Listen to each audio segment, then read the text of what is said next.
বগীবিল দলং ভাৰতৰ বিশেষকৈ উত্তৰ-পূব অসম ৰাজ্যৰ এক উল্লেখযোগ্য আন্তঃগাঁথনি প্ৰকল্প। বগীবিল দলঙৰ বিষয়ে মূল তথ্যসমূহ ইয়াত উল্লেখ কৰা হ'ল। স্থান: অসমৰ ডিব্ৰুগড় জিলাৰ ব্ৰহ্মপুত্ৰ নদীৰ ওপৰেৰে ডিব্ৰুগড় আৰু ধেমাজি জিলাক সংযোগ কৰা বগীবিল দলংখন। দৈৰ্ঘ্য: ভাৰতৰ অন্যতম দীঘলীযটা ৰেলকমৰ দলং। ইয়াৰ মুঠ দৈৰ্ঘ্য প্ৰায় 4.4 কিলোমিটাৰ (3.07 মাইল)। নিৰ্মাণ: 2002 চনত বগীবিল দলং নিৰ্মাণৰ কাম আৰম্ভ হৈছিল আৰু 2018 চনৰ 25 ডিচেম্বৰত ইয়াৰ উদ্বোধন কৰিছিল প্ৰধানমন্ত্ৰী নৰেন্দ্ৰ মোদীয়ে। ই আছিল এক উল্লেখযোগ্য অভিযান্ত্ৰিক কৃতিত্ব। সম্পূৰ্ণ হ'বলৈ 16 বছৰতকৈও অধিক সময় লাগিছিল। উদ্দেশ্য: বগীবিল দলঙৰ প্ৰধান উদ্দেশ্য হৈছে ভাৰতৰ উত্তৰ-পূব অঞ্চলৰ সংযোগ উন্নত কৰা।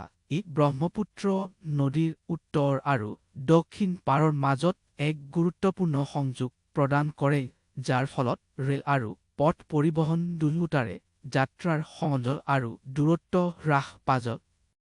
আন্তঃগাঁথনি: দলংখনৰ ওপৰত 2টা ৰেলপথ আৰু 3টা লেনযুক্ত পথ আছে, যাৰ ফলত ৰেল আৰু যান-বাহন দুয়োটা যাতায়াতৰ সুবিধা হয়।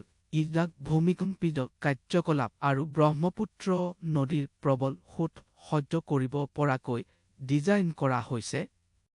প্ৰভাৱ: বগীবিল দলঙে অঞ্চলটোৰ আৰ্থ-সামাজিক উন্নয়নত পৰিৱৰ্তনশীল প্ৰভাৱ পেলাইছে।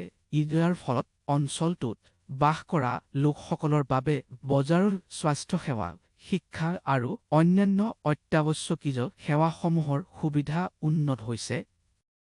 কৌশলগত গুৰুত্ব: চীনৰ সৈতে সীমান্ত ভাগ কৰা অৰুণাচল প্ৰদেশৰ দুৰ্গম অঞ্চললৈ উন্নত প্ৰৱেশৰ সুবিধা প্ৰদান কৰি এই দলংখনে অৰ্থনৈতিক লাভৰ উপৰিও বিশেষকৈ ৰাষ্ট্ৰীয় প্ৰতিৰক্ষা আৰু নিৰাপত্তাৰ ক্ষেত্ৰত কৌশলগত তাৎপৰ্য লাভ কৰিছে।